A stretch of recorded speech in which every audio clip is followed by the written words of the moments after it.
بسم اللہ الرحمن الرحیم۔ السلام علیکم میرے عزیز طلباء و طالبات، آپ سب کیسے ہیں؟ اللہ سے دعا ہے کہ آپ ہر حال میں محفوظ رہیں، آمین۔ کیونکہ اس قوم کو آپ سے بہت سی امیدیں وابستہ ہیں اور آنے والے کل میں آپ نے ہی اس قوم کا نام روشن کرنا ہے۔ پچھلے لیکچر میں ہم نے ہاکی سبق کی مشق کے ساتھ ساتھ واحد جمع اور مکالمہ نمبر 3 کو تفصیل سے پڑھا۔ آج ہم آپ کے سلیبس میں موجود ایک نظم پڑھیں گے جو بہت ہی دلچسپ ہے، جس کا نام دریا کی کہانی ہے۔ اس کے ساتھ ساتھ ہم مزید 10 ضرب الامثال پڑھیں گے۔ تو چلیں پہلے آج کے لیکچر کی طرف آتے ہیں۔ دریا کی کہانی نظم آپ کی درسی کتاب کے صفحہ نمبر 66 میں موجود ہے۔ اس کے شاعر ڈاکٹر محمد صالح طاہر ہیں، جنہوں نے بڑے منفرد انداز میں دریا کی خوبیاں بتائی ہیں، ہمیں دریا کی اہمیت کا احساس دلایا ہے اور بتایا ہے کہ دریا ہمارے لیے کس قدر ضروری ہیں۔ سب سے پہلے صفحہ نمبر 66 پر درج مشکل الفاظ کے معنی بتاتا چلوں۔ روانی، چلتے رہنا، چاک کرنا، چیرنا، پھاڑنا، دھاک، روب، دبدبا، دہشت، سستانہ، آرام کرنا، افسانہ، کہانی، خوشحالی، آسودگی، راحت۔ یہ جو نظم آپ پڑھنے لگے ہیں، اس نظم کے کل 4 بند ہیں اور ہر بند کے 5 مصرے ہیں۔ اور پہلے میں نے آپ کو بتایا تھا کہ 5 مصروں والے بند کو محمس کہا جاتا ہے۔ میں ہر بند کو مشکل الفاظ کی وضاحت کے ساتھ پڑھتا جاؤں گا اور جو بند پڑھوں گا اس میں استعمال ہونے والے قافیے اور ردیف کی بھی نشاندہی کرتا چلا جاؤں گا۔ تو چلیں پہلے بند کی طرف چلتے ہیں۔ بند نمبر 1۔ سناتا ہوں تمہیں اپنی کہانی، میں دریا ہوں، میری طاقت ہے پانی، میری پہچان ہے میری روانی، نہ تھکنے دے مجھے میری جوانی، میں دریا ہوں، میری طاقت ہے پانی۔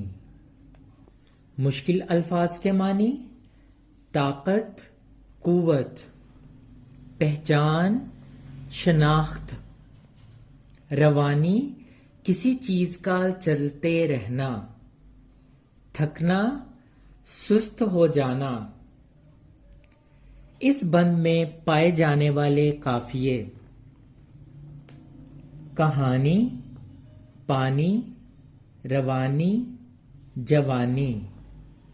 قافیے ہم آواز الفاظ کو کہا جاتا ہے، جبکہ اس بند میں کسی بھی ردیف کا استعمال نہیں ہوا۔ ردیف وہ الفاظ جو کسی شعر یا بند میں ایک جیسے سب سے زیادہ پائے جائیں۔ اب بڑھتے ہیں اس بند کی تشریح کی طرف۔ اس بند میں دریا اپنی کہانی سناتے ہوئے کہتا ہے کہ اے دنیا والو، میں ایک دریا ہوں، لہٰذا میری کہانی غور سے سنو۔ میں پانی کا ایک بہت بڑا مرکز ہوں، پانی ہی میری قوت ہے، میری پہچان ہے۔ یہ پانی پہاڑوں سے نکلتا ہے اور تھوڑا تھوڑا اکٹھا ہو کر مجھ میں آ گرتا ہے۔ میری پہچان یہ ہے کہ میں رواں دواں یعنی چلتا ہی رہتا ہوں، رکنا میرا کام نہیں۔ تیز بہاؤ اور طغیانی میری جوانی کی علامتیں ہیں۔ میری طاقت میرے پانی میں چھپی ہوئی ہے، یہی طاقت میری پہچان ہے۔ ان کی وجہ سے مجھے کوئی تھکاوٹ نہیں ہوتی۔ دریا آخر میں دوبارہ یہی کہتا ہے کہ میں ایک دریا ہوں، میری قوت کا انحصار پانی پر ہے اور میں اپنے پانی کی وجہ سے ہی دنیا میں جانا جاتا ہوں۔ بند نمبر 2، چٹانوں کو کیا ہے چاک میں نے، پہاڑوں کو کیا ہے خاک میں نے، کیا ہے رہ گزر کو پاک میں نے، بٹھائی ہے زمین پر دھاک میں دریا ہوں، میری طاقت ہے پانی۔ مشکل الفاظ کے معنی: چاک کرنا، پھاڑنا، چیرنا، خاک مٹی، راہ گزر راستہ، پاک صاف، دھاک روب، دبدبا، دہشت۔ اس بند میں استعمال ہونے والے قافیے یعنی ہم آواز الفاظ: چاک، خاک، پاک، دھاک، جبکہ اس بند میں نے یہ الفاظ بطور ردیف استعمال ہوئے ہیں۔ اب چلتے ہیں اس بند کی تشریح کی جانب۔ اس بند میں دریا اپنی قوت، اپنا رعب و دبدبا ظاہر کرتے ہوئے کہتا ہے کہ میں بڑا طاقتور دریا ہوں، جب بھی چلتا ہوں تو کوئی بھی چیز میرے سامنے آ کے نہیں ٹھہرتی۔ جب بھی میں کسی چٹان کے پاس پہنچتا ہوں تو میں اس چٹان کو چیر کر اپنے لیے راستہ بنا لیتا ہوں۔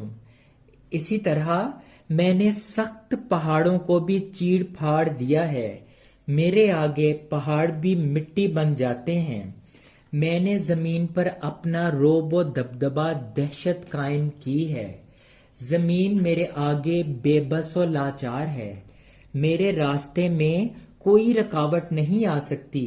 میں جہاں جہاں سے گزرتا ہوں وہ جگہ دھل کر صاف ہو جاتی ہے، کیونکہ میری طاقت ہی پانی ہے جو کہ میری پہچان ہے۔ بند نمبر 3، میں ہریالی کی دولت بانٹتا ہوں، میں زرخیزی کی طاقت بانٹتا ہوں، میں خوشحالی کی راحت بانٹتا ہوں، میں فصلوں میں محبت بانٹتا ہوں، میں دریا ہوں، میری طاقت ہے پانی۔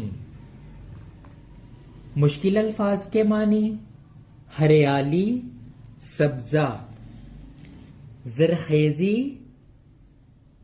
سرسبز و شادابی، خوشحالی آسودگی، راحت خوشی، بانٹنا تقسیم کرنا، دولت طاقت، راحت محبت، بانٹتا ہوں تقسیم کرتا ہوں۔ بند نمبر 3 میں جو الفاظ بطور قافیے استعمال ہوئے ہیں وہ یہ ہیں: بانٹتا، معافی چاہتا ہوں، دولت، طاقت، راحت، محبت۔ اور جو الفاظ بطور ردیف استعمال ہوئے ہیں وہ ہیں بانٹتا ہوں، کیونکہ یہ الفاظ ہر مصرعے کے آخر میں بار بار دہرائے گئے ہیں۔ اب بڑھتے ہیں اس کی تشریح کی جانب۔ اس بند میں دریا اپنی کہانی کو مزید بڑھاتے ہوئے فرماتا ہے کہ زمین کی خوبصورتی، زرخیزی اور سیرابی صرف اور صرف مجھ سے ہے۔ میں جہاں سے گزرتا ہوں وہاں کی زمین کو سیراب کر دیتا ہوں، میری وجہ سے ہر طرف سبزہ اگ آتا ہے، زمین پر رونق آ جاتی ہے، ہر طرف شادابی چھا جاتی ہے، جس سے زمین کی پیداوار میں اضافہ ہوتا ہے۔ میں زمین کو زرخیزی کی قوت دیتا ہوں جس سے انسان خوشحال اور پرسکون ہو جاتے ہیں. ان کی ضروریات میری وجہ سے ہی پوری ہوتی ہیں. میں فصلوں میں پیار و محبت بانٹتا ہوں، ان کو سیراب کرتا ہوں، جس سے کسان میری وجہ سے خوشحال ہوتے ہیں. یہ سب میری وجہ سے ہے کیونکہ میں ایک دریا ہوں اور میری قوت و طاقت کا سارا دار و مدار پانی پر ہے. بند نمبر 4.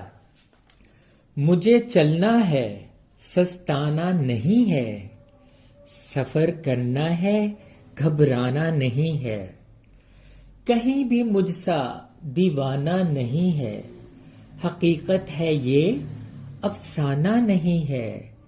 میں دریا ہوں، میری طاقت ہے پانی. مشکل الفاظ کے معنی: سستانا آرام کرنا، گھبرانا پریشان ہونا، دیوانہ پاگل، حقیقت سچی بات، افسانہ کہانی. بند نمبر 5 میں استعمال ہونے والے قافیے یعنی ہم آواز الفاظ: سستانا، گھبرانا، دیوانہ، افسانہ. اور اس بند میں جو الفاظ بطور ردیف استعمال ہوئے ہیں یعنی جو بار بار جو دہرائے گئے ہیں وہ ہے نہیں ہے. آپ دیکھ سکتے ہیں کہ ہر مصرعے کے آخر میں نہیں ہے لفظ بار بار آیا ہے، لہذا یہی الفاظ بطور ردیف مانے جائیں گے. اب بڑھتے ہیں بند نمبر 4 کی تشریح کی طرف. دریا اپنی کہانی سناتے ہوئے مزید کہتا ہے کہ میری زندگی کی پہچان ہی میرا چلتے رہنا ہے، اس لیے میں ہر وقت ہر رکاوٹ کا سامنا کرتے ہوئے چلتا ہی رہتا ہوں، رواں دواں رہتا ہوں. یعنی میں بالکل آرام نہیں کرتا، آرام میری فطرت میں شامل ہی نہیں. میں ہر وقت سفر میں رہتا ہوں. میں سفر کرنے کی وجہ سے بالکل نہیں گھبراتا کیونکہ میرا کام ہی یہی ہے. میری ان باتوں سے یہ پتہ چلتا ہے کہ میں اپنے کاموں کا دیوانہ ہوں، پاگلوں کی طرح اپنے چلنے، رواں دواں رہنے، زمینوں کو زرخیز کرنے سے پیار کرتا ہوں. اس لیے مجھ سا کوئی پاگل دیوانہ نہیں ہوگا. میں نے اپنی کہانی میں جو باتیں آپ کو سنائی ہیں ان میں کسی قسم کے جھوٹ کی آمیزش نہیں، بلکہ تمام باتیں سچی ہیں. چلتے رہنا ہی میری زندگی کا پیغام ہے. میں دریا ہوں اور میری ساری طاقت میرے پانی میں ہے. یہ تھی نظم دریا کی کہانی. میں امید کرتا ہوں کہ آپ اس نظم کو بہت اچھی طرح سے سمجھے ہوں گے. اب چلتے ہیں ضرب الامثال کی طرف. پچھلے سبق میں ہم نے 11 سے 20 ضرب الامثال کو پڑھا. آج ہم 21 سے 30 ضرب الامثال پڑھیں گے. تو چلیں شروع کرتے ہیں. نمبر 21، دل کو دل سے راہ ہوتی ہے. مطلب ایک طرف محبت ہو تو دوسری طرف بھی ہو جاتی ہے. نمبر 22، ڈوبتے کو تنکے کا سہارا. مطلب مصیبت زدہ ذرا سے سہارے کو غنیمت سمجھتا ہے. مایوسی آدمی کو ذرا سی مدد بھی کام دے جاتی ہے. نمبر 23، رات گئی بات گئی. اس کا مطلب یہ ہے کہ موقع نکل جانے کے بعد کچھ نہیں ہو سکتا. یعنی جو بات جس وقت کہی گئی اگر وہ تب پوری نہ ہو سکی تو بعد میں وہ بے فائدہ ہو جاتی ہے. نمبر 24، زبان حلق کو نقارۂ خدا سمجھو. اس کا مطلب یہ ہوا کہ جو بات مشہور ہو جائے وہ ہو کر رہتی ہے. حلق خدا جو کہے وہ ہو جاتی ہے. یعنی میجورٹی از اتھارٹی. نمبر 25، سیکھ وا کو دیجئے جا کو سیکھ سہائے.